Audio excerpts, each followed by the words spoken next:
Hello, everyone, and welcome to part one of the EstroGene Gene Test Company's introduction of the EstroGene test. I am delighted to have with me my partner and co-founder of the EstroGene Gene Test Company, Dr. Joseph Beltman, who is one of the world's leading nutrigenomic experts and the founder of the Institute for Individualized Medicine, which he began 13 years ago. And he will be taking you through most of the presentation.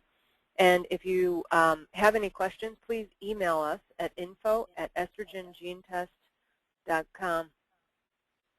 Joe? Thank you, Stasha. Good day, everyone. And it's a great pleasure to be with Stasha here today, talking about the EstroGene test. And our first part, one, is entitled Cumulative Estrogen Exposure and How to Reduce Breast Cancer Risk Using Genomic and Physiological Data.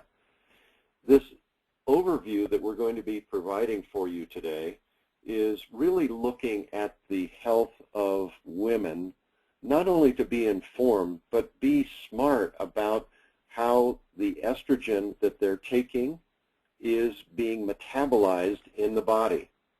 And so our first order of business is to recognize and to acknowledge the prestigious partners that are part of the EstroGene test. The research that's behind this test has come from a multitude of different research facilities, including Harvard, Vanderbilt, and the University of Nebraska, and not to leave out Johns Hopkins. We have created a bibliography, if you will, of the reviewed studies, and these are housed in our website. So please check if you are curious or interested in learning more about the research that's behind this test. We also have summary papers for those that don't want to wade through the technical information at our website as well. Our laboratory partner is General Genetics, who's located in Las Cruces, New Mexico. We selected General Genetics because they are a highly accredited DNA lab in the United States, and we also appreciate how they validate each part of the testing that they are going to be doing.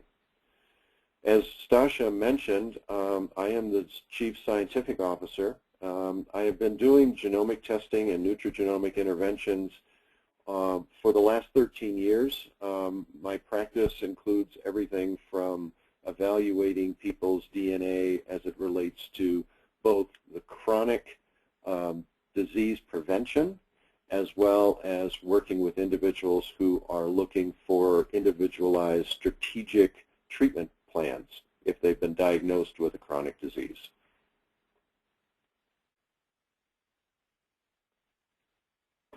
Now we're going to get into the nitty-gritty of the estrogen gene test. There are 6 different genes that we are evaluating that are associated with estrogen metabolism. There are 12 allele possibilities, and I'm going to walk you through the various genes here and the various combinations. In the first instance, we're looking at cytochrome P450-1A1, that is abbreviated CYP1A1. This particular gene is important as it relates to how estrogens, in particular estradiol, is metabolized through estrone to a metabolite called 2-hydroxyestrone. That's listed as 2-OHE1 under the discussion for CYP1A1. If there is a particular single nucleotide polymorphism, abbreviated SNP, that is at play here or at work, what the individual's metabolism of estrone to 2-hydroxyestrone is that it's slowed down. So in the case of an individual who has a SNP on this particular gene, we want to, the more desirable estrogen metabolite is compromised. It's less than it ought to be. And that can create problems, particularly if there's a SNP on CYP1B1. 1B1 stands for cytochrome P450-1B1. this is a problem, and in all of the research that I've been doing over the last 13 years, about 40 to 50% of the population of women that I've been evaluating has a SNP on CYP1B1. What happens is that estrone is preferentially converted to an undesirable carcinogen called 4-hydroxyestrone, or 4-OHE1. So if an individual has a SNP on CYP1A1 and a SNP on 1B1, then much of the estrone is getting converted into the 4-hydroxyestrone, which is, as I said, an undesirable carcinogenic estrogen molecule. Cytochrome P450-3A4 is another of the phase 1 detoxification enzymes, and in this case, a SNP results in a ultra-fast conversion of estrones to the potentially carcinogenic estrogens, 4-hydroxyestrone and the 16-alpha-hydroxyestrone. So in phase 1 detoxification, we have 3 cytochrome P450 enzymes, and the genes that are controlling those enzymes are CYP1A1, 1B1, and 3A4. In phase 2 detoxification, we're looking at 3 different genes, COMT, GST, and MNSOD. COMT stands for catechol-O-methyltransferase. If there is a SNP on this particular gene, then the enzyme activity is impaired, and the conversion of the potentially carcinogenic estrogen, the 4-hydroxyestrone, to a more favorable estrogen molecule called 4-methoxyestrogen, or estrone, is compromised. It's slowed down.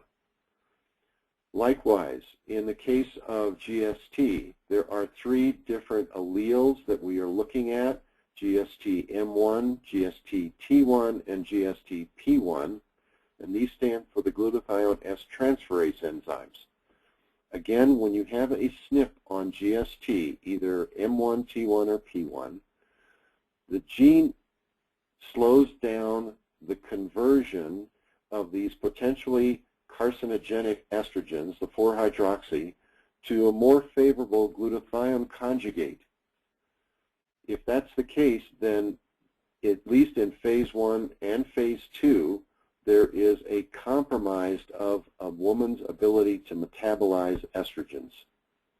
This last gene that we're looking at is manganese superoxide dismutase. This particular gene is, for those that may or may not be aware of this, is actually an enzyme that quenches free radicals. If there are SNPs along the pathway here of estrogen metabolism, free radicals are starting to get generated, and the MNSOD, superoxide dismutase, quenches these free radicals to produce less damage to DNA and adjacent tissues. The estrogen gene test is a company that wants to collect data to provide for research in the future, and the way that we collect this data is through aggregate test information that we accumulate through our testing process, and number 2 is through the Hormonal Cancer Foundation.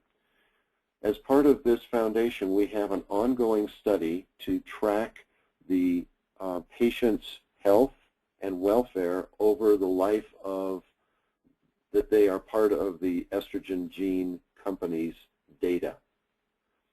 And for those doctors who are participating in the Hormonal Cancer Foundation study, they will be compensated $75 per patient to cover some of the administrative fees and costs associated with accumulating and tabulating this data.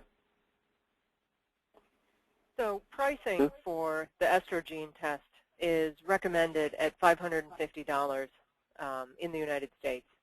Doctors can pre-order this test for $475 if they are the ones who will deliver patients results to themselves. If a patient is recommended by a doctor, the estrogen gene test company will have an included counseling session so that the patient can receive their results from either a certified genetic counselor or a physician of ours in a telephone coaching session before they go back to their physician. And again, doctors who participate in the Hormonal Cancer Foundation study are paid $75 to cover their costs. Some of the benefits to physicians are that the patient's estrogen metabolism is going to be improved and monitored by the physician. It will allow the physician more guidance on prescribing estrogen-based medications. And physicians who order the test directly will, again, receive the 20% discount. So if you order directly through either ourselves or the lab, the wholesale cost to the physician is $475, and what you charge for it is, of course, up to your discretion.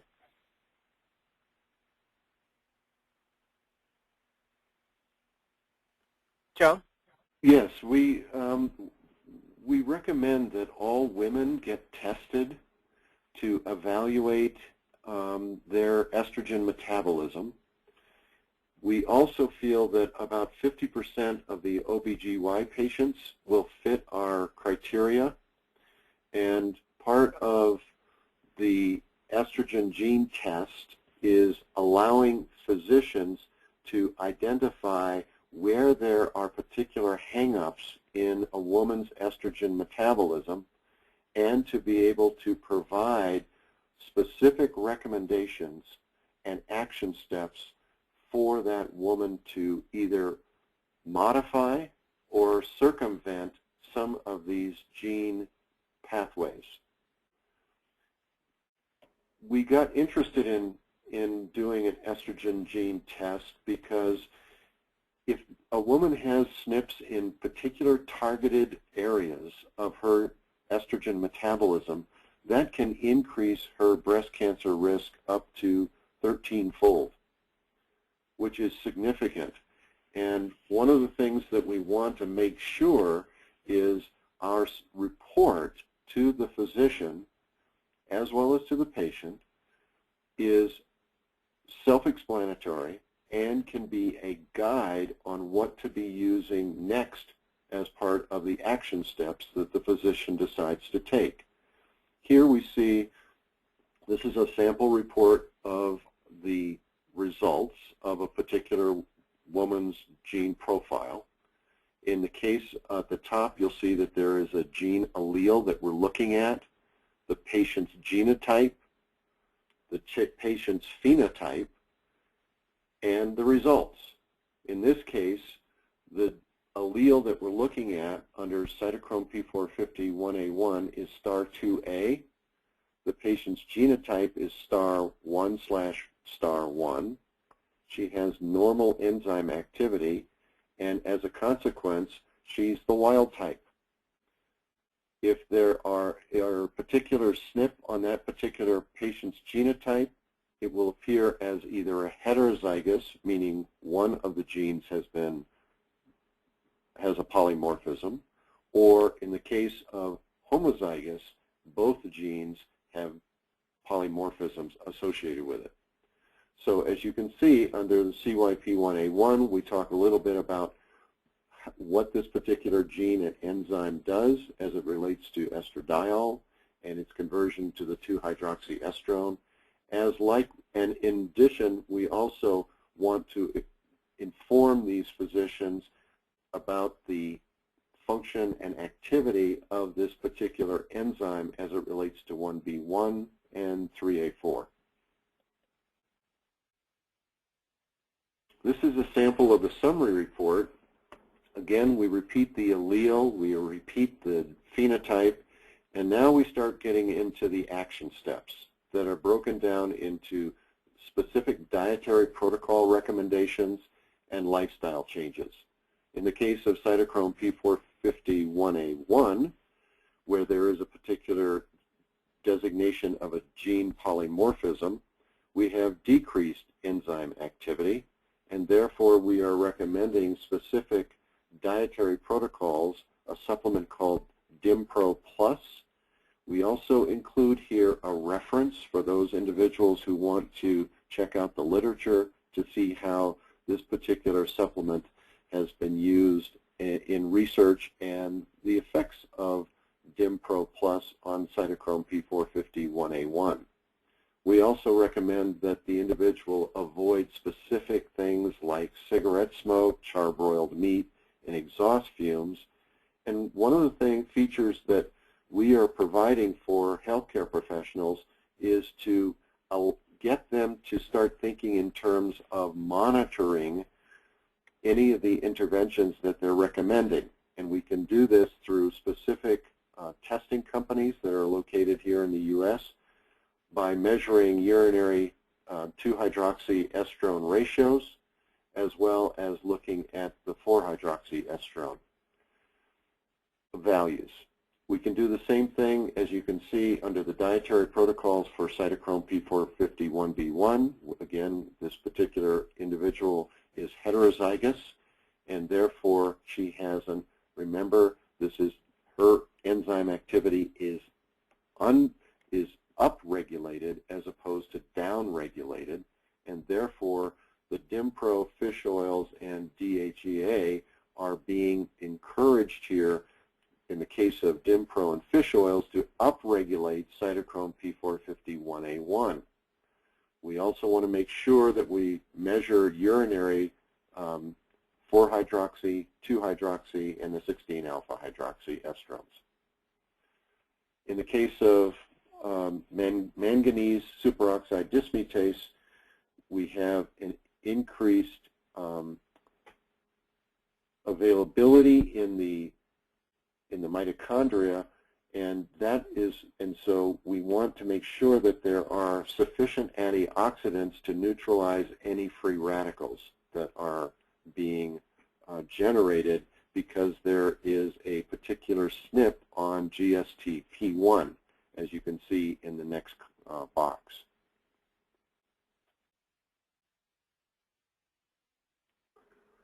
I get this question a lot from a lot of interested women who have heard me speaking about this genomic test. We believe that all women should be tested because if they possess a particular risk, then they can be monitored and evaluated so that those individuals who are predisposed towards estrogen-induced cancers can be appropriately screened and monitored over their lifetime. The 5 categories that are extremely important in getting tested are those women who are taking oral contraceptives, women who are contemplating in vitro fertilization, women who are on either HRT or bioidentical hormones, and those women who are ER-positive breast cancer survivors.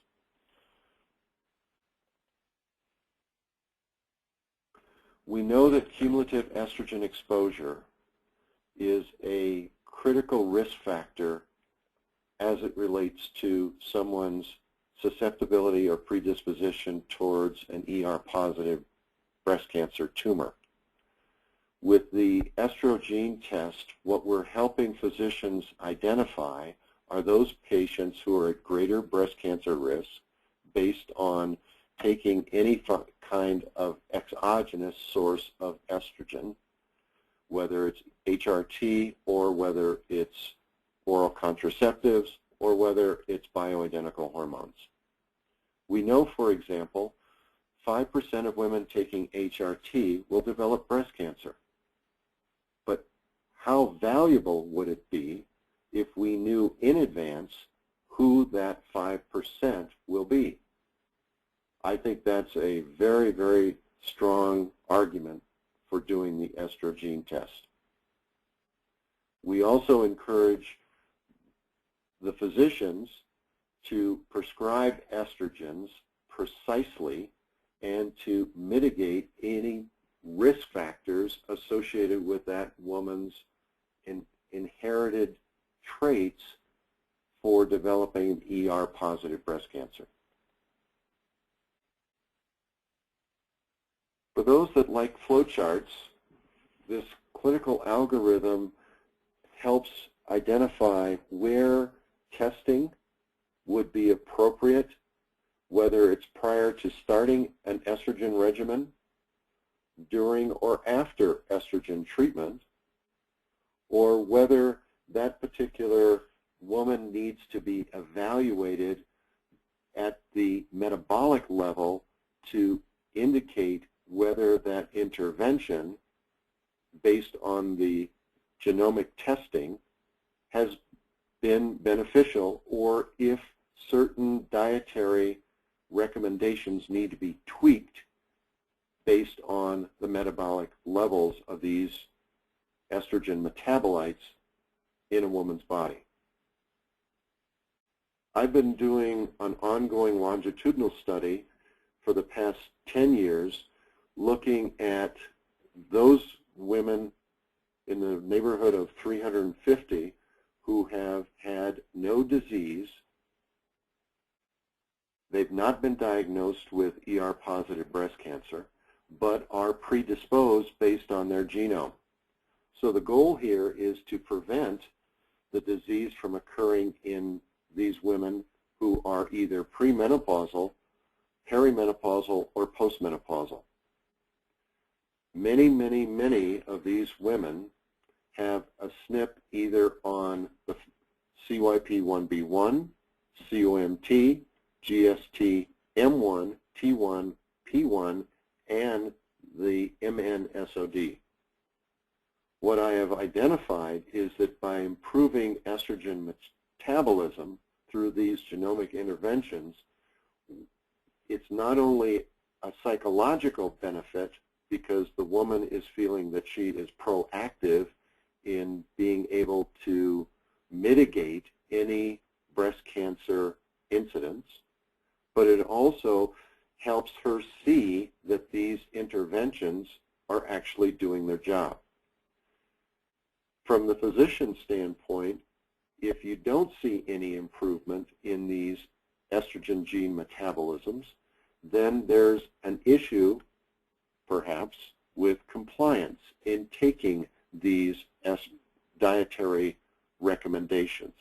So it helps the physician make sure that the woman is staying on track and monitoring her supplement regimen appropriately.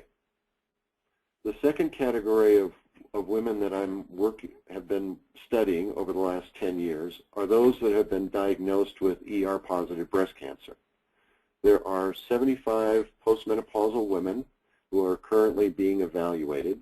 Again, they have SNPs in and among the CYP1B1, COMT, GST, and MNSOD.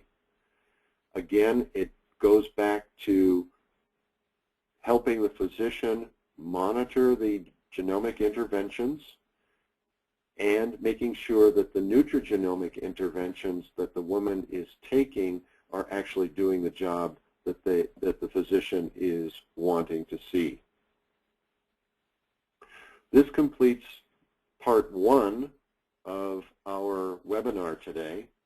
We'll be back in just a few minutes with part two.